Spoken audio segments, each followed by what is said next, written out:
책을 보면서 첫 장의 첫 구절을 읽으면서 사람들은 그냥 지나간다는 겁니다.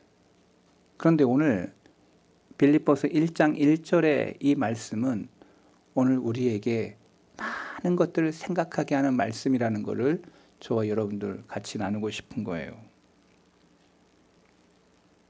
사람은 수천 년 동안 이 성경 구절과 함께 살아왔지만 땅에 묻혀있는 금처럼 자신의 발 밑에 있는 것이 과연 무엇인가를 제대로 알지 못하는 것처럼 오늘 본문 말씀 1절이 바로 그러한 보와 같은 말씀인데 우리가 그냥 스쳐 지나가는 말씀으로 읽지 않았나.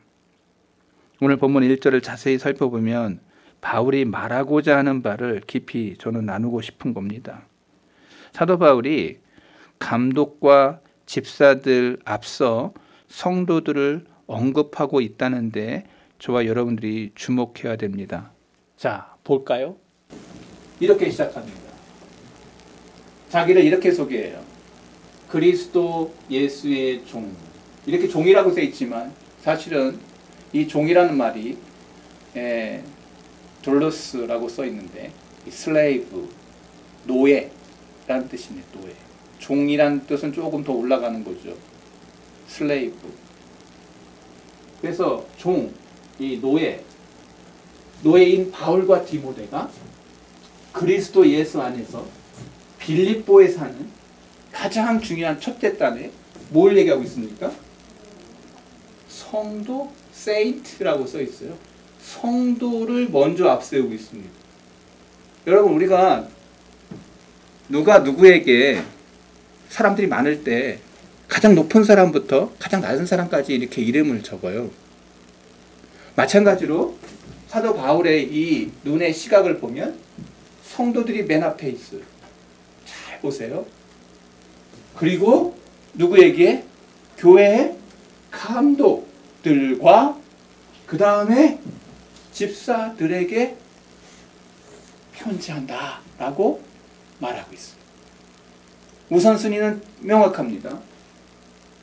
성도가 1번, 그 다음에 감독들, 장로들 2번, 그 다음 집사들 3번이라는 거예요. 저봐, 여러분들이 교회를 바라볼 때에는 늘 목사, 장로, 그 다음에 권사, 안수집사 이렇게 하면서 순서가 쫙 매겨지는데 우리의 시각과는 다르게 사도 바울은 맨 앞선 자들을 모든 성도, 그 다음 감독, 그 다음 집사로 그랬고 그들을 위해서 내가 편지한다고 기술하고 있어요. 여러분 좀 이상하지 않습니까? 우리가 쓰는 방식하고 사도 바울이 쓰는 방식이 왜 이렇게 다를까? 저는 여기에 의문을 던지는 것입니다. 저는 우리 성도들에게 이런 얘기를 했습니다. 저는 우리 교회가 말씀을 가르치는 교회, 말씀대로 살아가는 교회, 저는 이것을 지향한다. 그럼 말씀대로 살아가는 그것을 말씀대로 가르쳐야 된다는데 이 말씀을 평신도를 앞세우고 있는 바울의 세계관을 우리에게 보여주고 있는 거예요. 여러분, 이거 되게 중요한 얘기입니다. 감독들의 교회가 아니에요. 집사들의 교회가 아니었다고. 성도들의 교회였어요. 모든 성도, 그것도 모든 성도. 저와 여러분들이 이 시각이 사도 바울의 시각이었다는 것을 꼭 기억해야 돼요.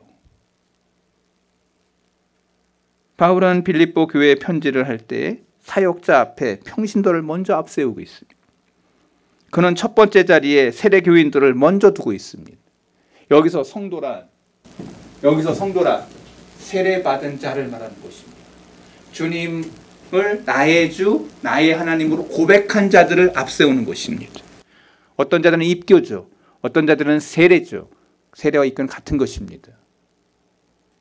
입교는 어릴 적에 어머니 아버지로부터 믿음의 신앙을 받아서 어릴 때 3세 이하, 2세 이하의 어린애에게 유아 세례를 베푼 그 아이가 15세가 돼서 장년이 돼서 세례할 받을 나이가 되어서 스스로 자기 믿음을 고백하는 자들을 입교인이라고 얘기합니다.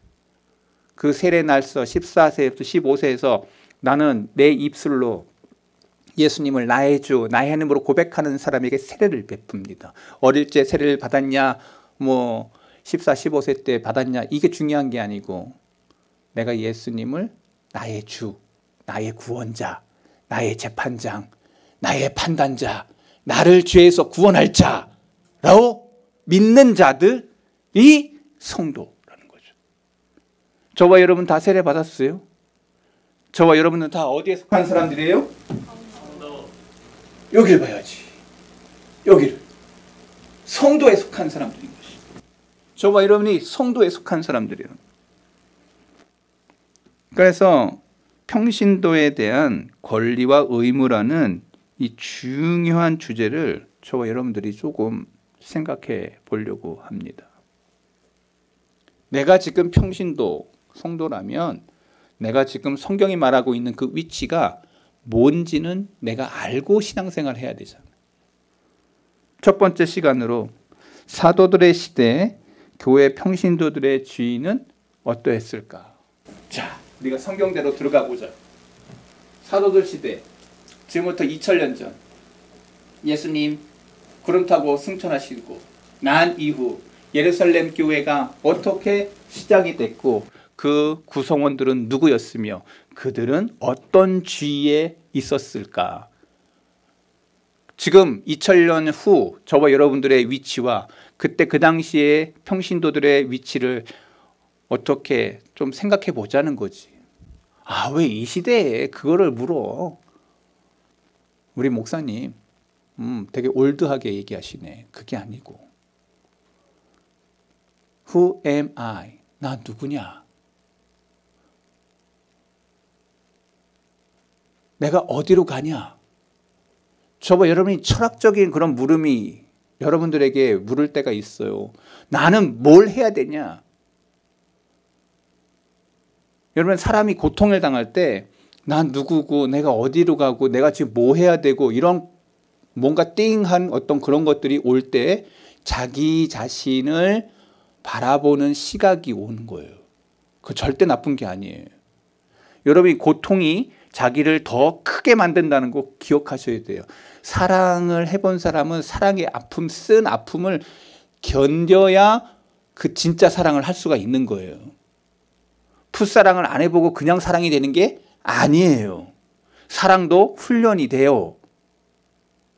농도가 짙어져요. 맛도 순한 것이 있고 진한 게 있잖아. 아, 이거 어떻게 설명을 해? 여러분, 라면도 수준이 있어. 순한 맛, 진한 맛. 요새는 불맛까지 나와. 라면을 먹었는데 제가 죽는 줄 알았어요. 너무 매워가지고. 매운맛도 이런 매운맛이 없어. 그냥 막 쥐져지는 맛이 있잖아. 마라 뭐 이런 거. 와, 나 진짜 그 우리나라 사람들 라면도 수준이 다르대. 근데 그게 어마무시하게 팔린대. 이제 사람이 그냥 이렇게 입만 그는 게 아니야. 그냥 아주 그냥 얼려버리는 그런 거. 안 먹어봤어. 아, 좀 슈퍼 좀 가봐요. 라면이 순수가 얼마나 많은지 몰라. 그리고 한번 먹어봐. 그냥 자기 먹던 것만 먹지 말고 도전해봐. 그러다가 이제 뒤진다. 이제 이런 얘기 나오는 거죠. 중요한 얘기 제가 하겠습니다. 고전적인 걸 제가 얘기하는 게 아닙니다. 저와 여러분의 수준이, 평신도의 수준이 오늘 성덕교회 모습의 평신도의 수준과 초대교회의 평신도들의 수준이 어떠했는지를 성경이 말하는 것을 따라가 보면 오늘 저와 여러분의 위치, 내가 지금 평신도로서 뭘 해야 되며 어떤 길을 걸어가야 되며 어디를 향해 가는지 자기 실존에 대한 파악이 된다는 것입니다.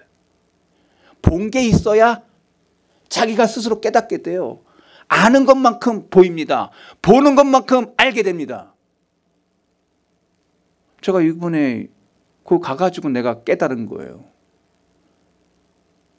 제가 2차 세계대전에 대한 관심이 좀 있어가지고 그런 것들을 했는데 그 현장에 가보니까 이해가 되더라고. 아, 이게 그거였구나라고 깊이 깨닫게 됐어요.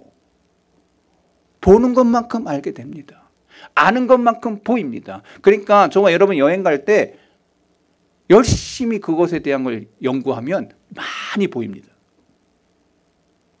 저도 이스라엘 갈 때 이스라엘에 대한 것들을 많이 읽고 가니까 다 보이더라고. 그게 아는 것만큼 보이는 겁니다. 여러분 어떻게 유럽을 가보려고 하면 여러분이 그것을 딱 발견할 수 있는 거 몇 군데만 가면 여러분이 거기에 대한 역사를 쫙 알게 됩니다. 첫 번째 도서관입니다. 두 번째 박물관입니다. 세 번째 저와 여러분들이 예술이 있는 그러한 곳을 찾아가면 됩니다. 그러한 것들이 많아요. 그러면 그 동시대를 살면서도 그 역사적 배경을 다 알게 됩니다. 보는 것만큼 알게 되고 아는 것만큼 보이는 것입니다. 제가 여행 그것도 가르쳐 줬는데도 비법을 가르쳐 줬는데도 모르는 사람들이 있습니까? 한 번을 가도 제대로 봐서 보는 것이 있고 10번, 100번을 가도 모르는 사람들이 있더라는 거죠. 여러분들은 한 번 가서도 쫙 다 알아보고 깨닫고 느끼는 그러한 여행가들이 되기를 바랍니다. 아멘 안 하는 걸 보니까 안 가겠다는 얘기겠죠. 제가 지금 무슨 얘기하냐.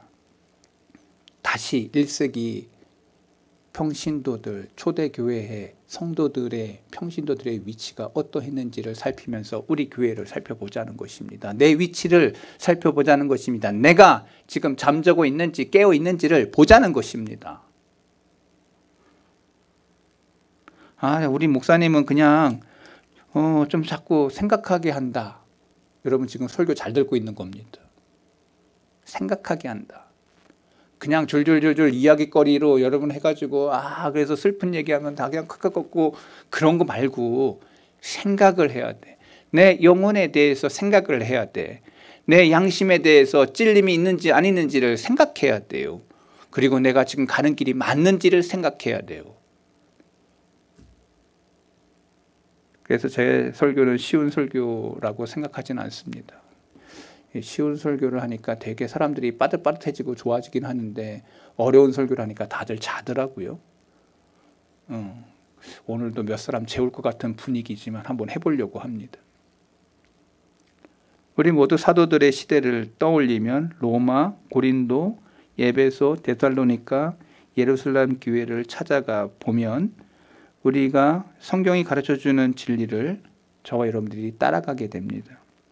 사도들의 시대 평신도들의 주의에 관한 것들은 신약 성경에 자세히 설명하고 있습니다. 예수님이 승천하신 후에 12 제자들이 집사들을 추천합니다. 자, 사도행전 6장 5절을 볼까요? 여기에 우리의 힌트가 부려져 있습니다. 평신도들이 뭘 했는지를 보여줍니다. 온 무리가 이 말을 기뻐하여 믿음과 성령이 충만한 사람 스데반, 빌립, 브로고로, 니가노로, 디몬, 바메나, 유대교에 입교했던 안디옥 사람 니골라를 택하여.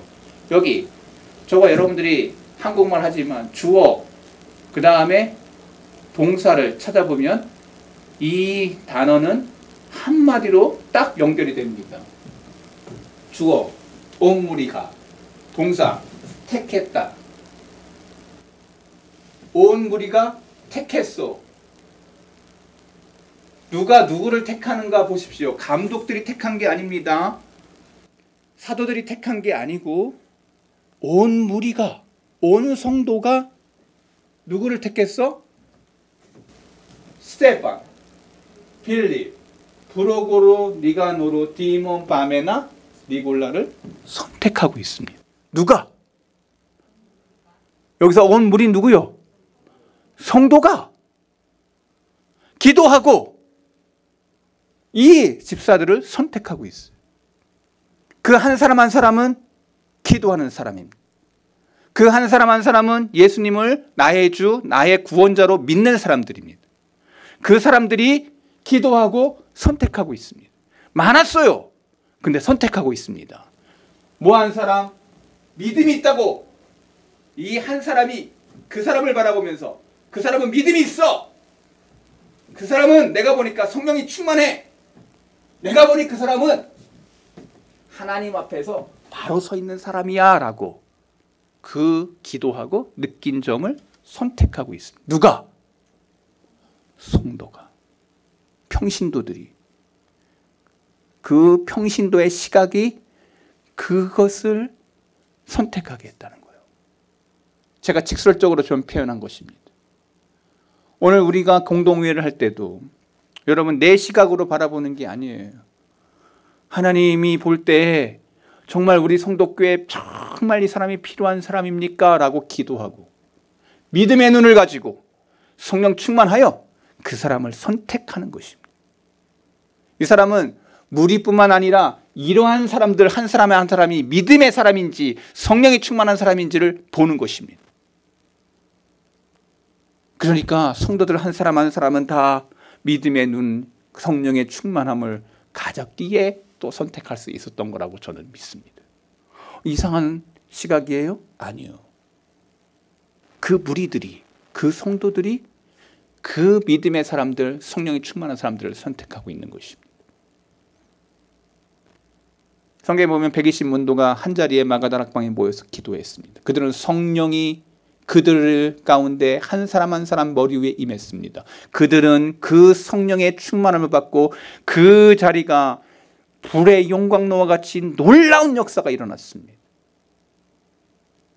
한 성도 한 성도가 귀한 것이죠. 본문을 자세히 보면은 온 무리가 그 7집사를 택하고 있다라고 기술하고 있습니다. 사도행전 15장 22절을 보시기 바랍니다. 선교사들을 택할 때 성경이 뭐라고 얘기하고 있는지 보세요. 이에 12사도와 장로와 온 교회가 그 중에서 사람들을 택하여 누구? 바울. 누구? 바나바와 함께 안디옥으로 보내기를 결정했다. 누가 결정해? 잘 보세요. 사도와 장로와 그 다음에 온 교회가. 장로만 결정한 게 아니야. 사도들만 결정한 게 아니야. 여기엔 동의가 필요해. 온 교회가 결정했어. 누구를? 바울과 바나바를 안디옥에 보내기로. 첫 번째 선교사를 보낼 때 모든 교회가 한 사람 한 사람을 선택한 거예요. 그게 바울이었고 그게 바나바였다는 거예요. 교회가, 온 교회가 선택했다는 거예요. 그러니까 제가 성경을 읽을 때 좀 자세히 읽으려고 하는 의도가 여기에 있습니다. 여러분 성경을 그냥 막 읽는 게 아니고 한 절을 깊이 한번 생각해 보세요. 여기에 깊은 묵상이 있는 거예요. 자, 한번 따라해 보겠습니다. 말씀을 깊이 보자. 생각해 보자는 거예요. 그냥 막 나가고 그리고 한 권 읽었어. 아, 좋아요. 그것도 아주 귀한 일이에요. 그러나 그 한 말씀을 깊이 보려고 하는 거. 아, 그러니까 우리 목사님 빌립보서 1장 1절 하는데 그렇게 보이고 있지 않아요? 전혀 이게 안 가는 것 같아요. 지금 내가 약간 이게 좀 이상한 것 같아요. 나만 이거 힘쓰고 애쓰는 거 아니야? 뭐 이런 생각 들 때가 있어요. 벽이 부딪힐 때가 있다고. 뭐가 오는 거죠? 다른 사람 잘 모르겠는데 직원 사람은 잘 모르겠어. 그냥 가만히 그대로야. 그냥 그대로. 좀 반응을 좀 보여봐요. 집에서도 그래요. 우리 그 박 장로님이 이렇게 뭐 얘기하면 반응 안 보이고 이렇게 있으면 안 돼요. 반응을 보여야 돼요. 우리 집에도 한 사람 있습니다. 예, 저기 뒤에 또 한 사람 있네요. 자, 보겠습니다. 오늘 본문에 이방인 회심자들에 대해서 할례를 받아야 되냐 안 받아야 되냐라는 것에 대해서 종교회의가 열렸는데 그때 사도와 장로와 형제들 온 교회가 사람을 선택해서 베드로의 글과 함께 그에 대한 결정문을 누구의 손에? 바울과 바나바의 손에 택해서 보냈다고 성경이 얘기하고 있어요. 사람을 택할 때 온 교회가. 사도 바울의 편지를 보면 교회와 성도와 신실한 형제들에게 편지한다, 문안한다. 이게 목회서신 사도 바울이 썼던 맨 처음 나오는 그 글들을 다 여러분이 종합해 보면 우리 목사님이 지금 무슨 얘기하는지 알겠다. 사도 바울이 썼던 글들을 맨 앞을 다 읽어보세요. 그럼 우리 목사님이 지금 종합을 다 해가지고 연구를 하셔가지고 말씀을 하시는구나, 이걸 깨닫게 될 거예요. 유독 빌립보에서만 첫머리에 감독과 집사 앞에 평신도를 앞세우고 있다는. 바울은 성찬이나 방언에 관해 교회에 편지를 보낼 때도 바울은 예수 안에 거룩한 평신도들에게 편지를 보냈습니다. 그러니까 주체가 평신도들이었어요. 주체가 평신도들. 정리하면 교회의 질서를 위해 임명받은 사역자들 분명히 있었고, 그러나 그들 앞에 성도들을 앞세우고 있는 이 사고. 사도행전 14장 23절에 보면은 각 교회 장로들을 택하여 금식 기도하며 그들이 믿는 주께 그들을 위탁했다. 각 교회에서 장로들을 택하여. 여기 각 교회에서, 교회가 누구예요? 성도의 무리요. 성도들이 장로들을 택했다. 오늘 우리 교회는 지난번 피택 장로님, 피택 권사님 세울 때 성도들이 택했어요. 그래서 저는 이 원리대로 하나님 앞에 기도하고 택한 것입니다. 무리 안에서, 성도들 안에서 장로들을 택하여. 이 말씀이 그냥 나온 게 아니고 이것이 우리 헌법에 기록된 대로, 성경의 말씀대로 저는 우리 교회에서 그렇게 선택하여 택한 것입니다. 내가 택한 게 아니지. 성도들이 기도하고. 그래서 에베소서 4장 11절을 보면 그가 어떤 사람은 사도로, 어떤 사람은 선지자로, 어떤 사람은 복음 전하는 자로, 어떤 사람은 저같이 목사로, 어떤 사람은 교사로 삼았으며. 하나님이 삼으시는 거예요. 여러분 직분은 누가 주는 거야? 하나님이 주시는 거예요. 여러분 서리집사 누가 주는 거야? 목사가? 아니야. 하나님이 주시는 거예요. 그 한 성도들, 한 성도들에게. 그래서 성직이라고 얘기하는 거예요. 하나님이 주셨기 때문에. 여러분 그래서 두렵고 떨림으로 여러분이 이 직분을 받는 것이에요. 하나님 앞에 받기 때문에. 사람 앞에 받는 것이 아니에요. 사람은 도구로 하나님 쓰시는 거예요. 저를 이제 장립할 때 제가 그분들 머리 위에 안수할 거고 기도할 겁니다. 제가 안수기도 잘 안 하거든요. 그냥 손잡고 기도하고 이럴 때가 하지 머리 위에 잘 안 해.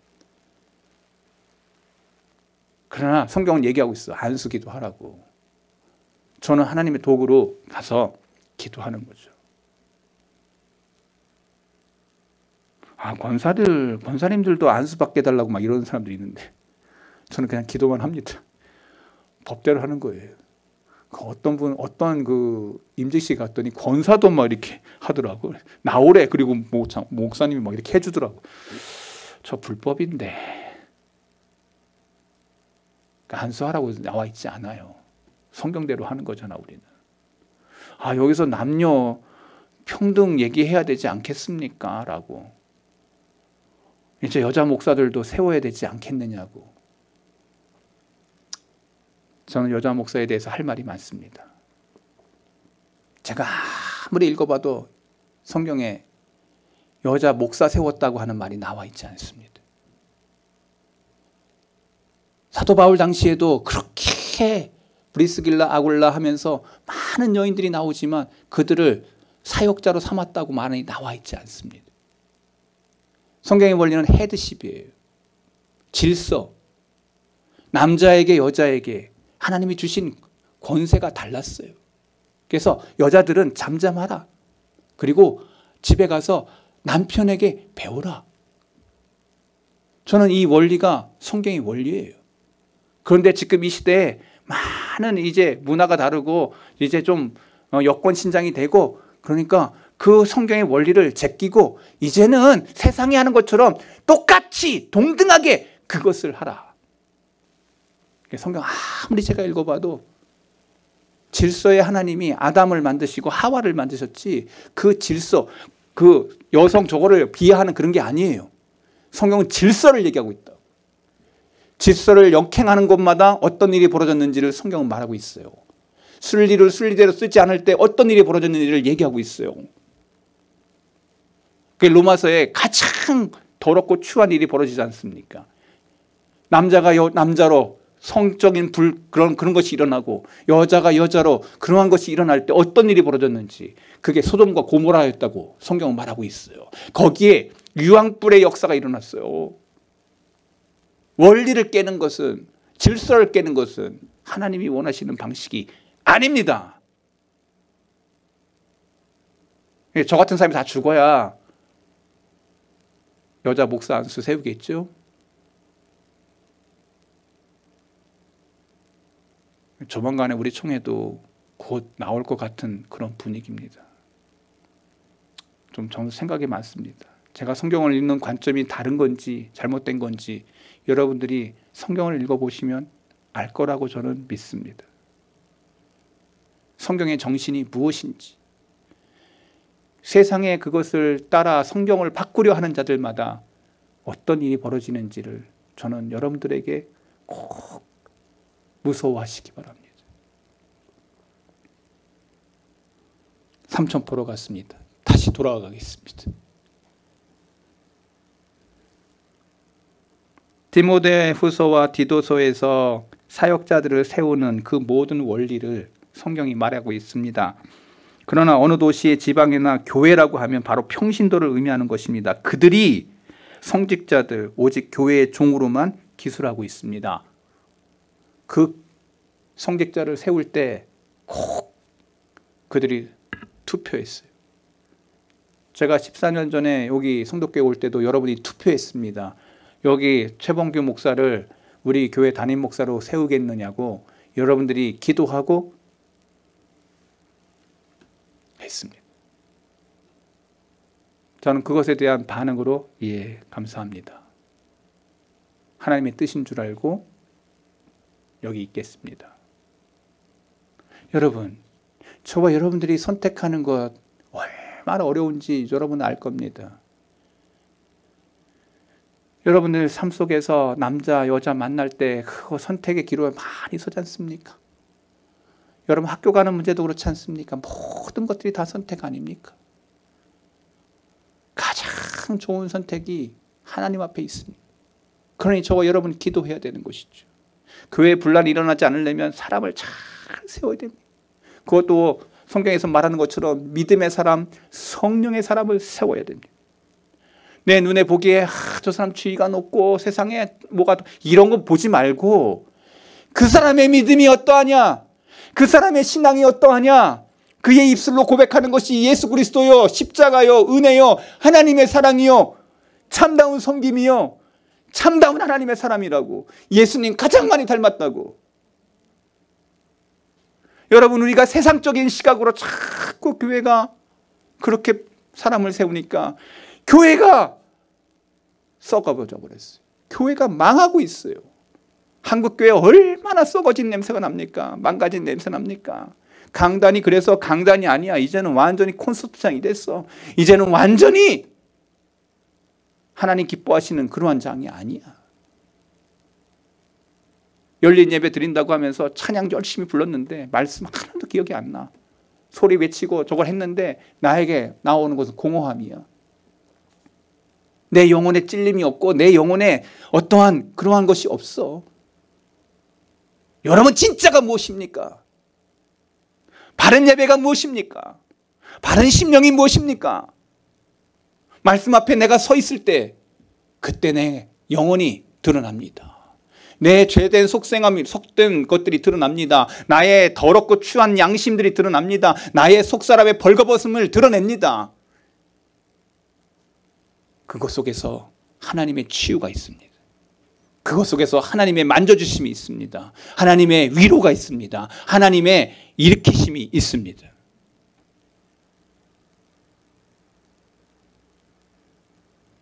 그래서 바울은 사역자만 홀로 행하고 혼자서 모든 것을 정하고 모든 것을 결정하고 판단하고 모든 일을 관리하고 한 사람이, 한 사역자가 그렇게 교회를 운영하는 것은 빵점이다. 그런 교회는 나쁜 교회다. 평신도들은 아무런 말도 하지 못하는 교회, 그것은 성경이 말하는 평신도가 아닙니다. 성경 보세요. 하나님의 사람들을 선택하고 있습니다. 하나님의 사람들을 선교사로 보내고 있습니다. 하나님의 사람들로 영적인 눈과 귀가 열려져 있는 하나님의 사람들이 평신도들이었습니다. 우리 성덕교회 교우들 한 사람 한 사람이 이러한 1세기의 초대교회같이 영안의 눈이, 믿음의 눈이 열린 성령 충만한 그러한 성도들이 되기를 바랍니다. 여러분들이 주체입니다. 목사가 주체가 아니고 여러분들이 교회의 주인입니다. 여러분들이 영적으로 깨어 있어야 됩니다. 중세 천년의 역사가 무엇이었는지 아십니까? 평신도들을 병신도로 만든 것입니다. 믿음의 눈으로 바라보지도 못하고 성령 충만하지는 못하고 사제들 앞에서 말씀을 왜곡하며 천년의 역사가 하나님의 말씀을 왜곡하는 역사였습니다. 그때 말씀의 사람 루터 칼빈이 일어나서 하나님의 말씀을 외쳤습니다. 당신들이 외치는 그것이 다 틀렸다고. 성경은 이렇게 말하고 있다고. 솔라 그라티아. 오직 성경이라고. 오직 믿음이라고. 오직 은혜라고. 저는 외치고 싶어요. 솔라 스크립트라. 오직 성경. 솔라 피데. 오직 믿음. 솔라 그라티아. 오직 은혜.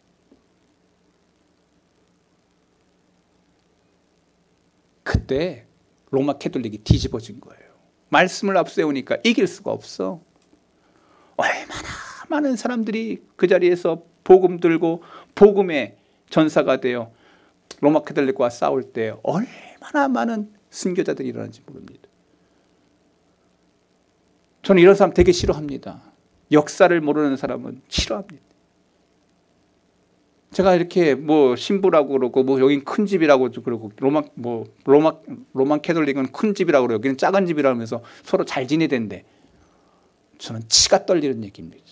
역사를 모르는 것이죠. 누가 큰 집이야? 누가 작은 집이야? 진리를 위해서 죽은 사람들이 얼마나 많은데 그들을 위해 형제라고? 아, 원수까지 사랑하라며? 이단과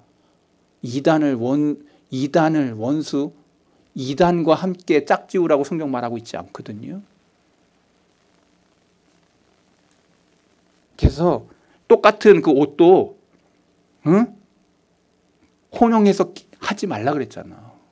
말과 소를 한쪽에 한결이로 째주지 말라 그랬잖아. 순결하고 바른 백성들은 한 곳으로 가는 것입니다. 혼합되어 있지 않고 믹스되어 있지 않고 섞여 있지 않은 거예요. 악인 안에 의인들이 있습니까? 의인 안에 악인들이 있습니까? 성경에 천국에 가보면 그렇지 않다고 말하고 있습니다. 오직 의인, 오직 천국인, 오직 믿음인. 아멘. 우리 성도계 교우들, 저와 여러분이 이 길에 서 있는 줄로 믿습니다. 이거 2장도 해야 되는데 시간은 다 됐고 제 가슴은 쫄립니다. 이럴 때 다음 주에 해야 될 것 같아요. 우리 성덕의 교우들 한 사람 한 사람 1세기의 평신도들 수준이 어떠했는지를 성경의 말씀을 통해서 한 구절을 잡고 목회서신서의 사도 바울이 첫 절에 나오는 그 모든 것들을 같이 보면 평신도들의 위치가, 영적인 위치가 어떠했는지를 저와 여러분들이 금방 깨닫게 될 것입니다. 우리 성덕의 교우들요, 믿음의 사람 되시기를 바랍니다. 성령의 충만한 사람들이 되시기를 바랍니다. 기도하겠습니다. 하나님 아버지,